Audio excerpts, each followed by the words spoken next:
Today I'd like to assess the psychology of this man. He yells at you. They don't know me, son!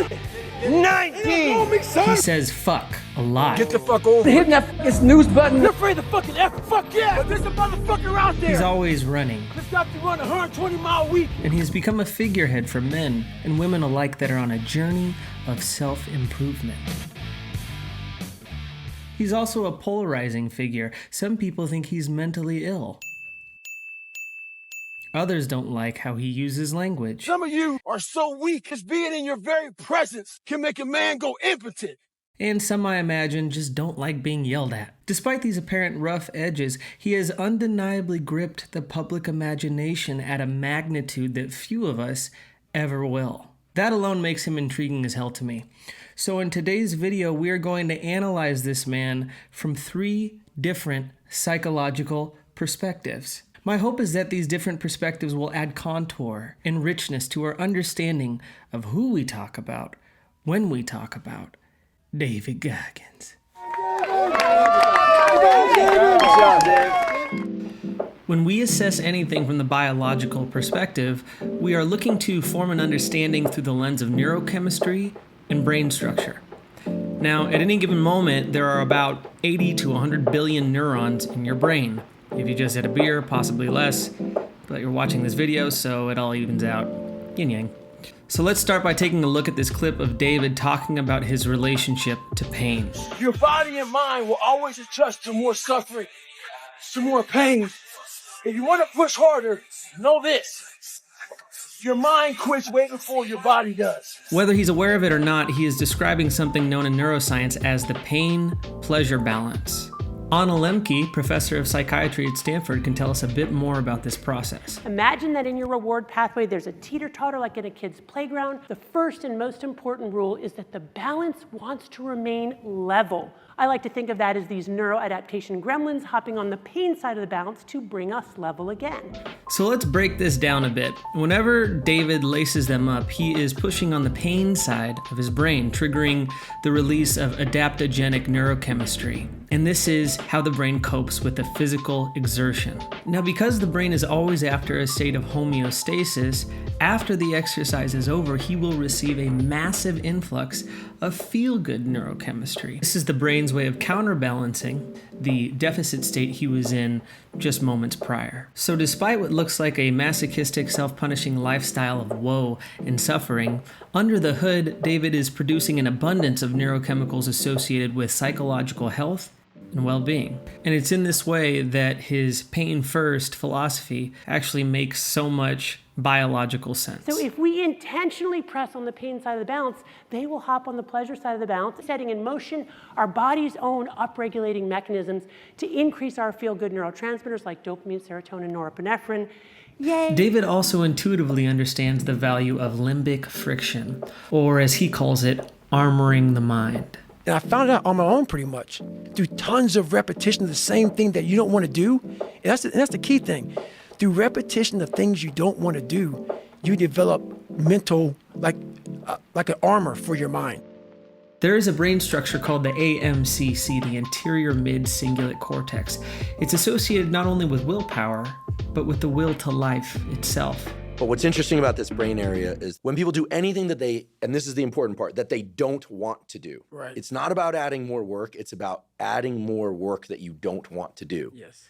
This brain area gets bigger. Yeah. In many ways, scientists are starting to think of the anterior mid-cingulate cortex not just as one of the seats of willpower, right, but perhaps actually the seat of the will to live.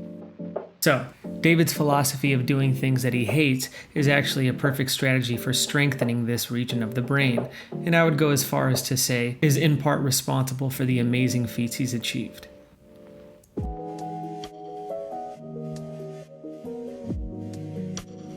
The humanistic approach is founded on the idea that we all have an inner impulse that beckons us toward our own unique potential. As we live our life, we are forced to make compromises to meet the expectations of the world around us. This results in a splitting of sorts between our ideal self and our real self. Mental illness, from this perspective, is the result of these two selves moving too far away from each other. Take a look at this clip of David talking about a concept called the accountability mirror. Why is the truth so important? If I'm lying to you about who I am, there's no starting point. There's a false reality. Right. You have to create the real reality. So that's what I call my accountability mirror in my book. Once you come face to face with who you are, you have a starting point. All right, I'm not real smart. I have no courage. I have no self-esteem. I have no nothing. That's my starting point. Now we can move from there.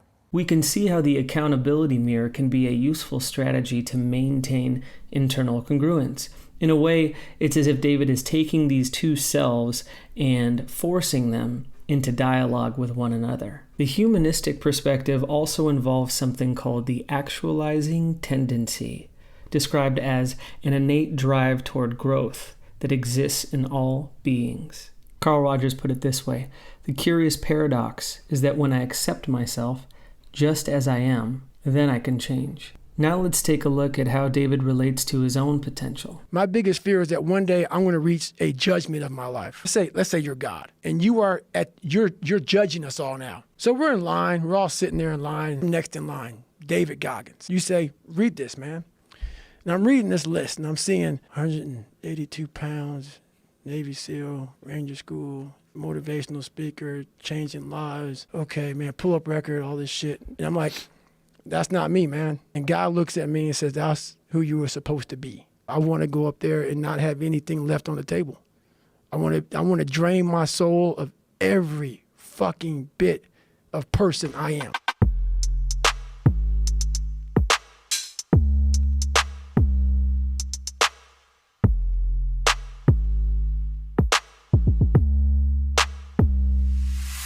The psychoanalytic approach focuses on understanding how the unconscious mind influences our conscious life. Shadow integration is the process of acknowledging and accepting that something seemingly dark, unpleasant, and deviant exists within you and is a part of your nature.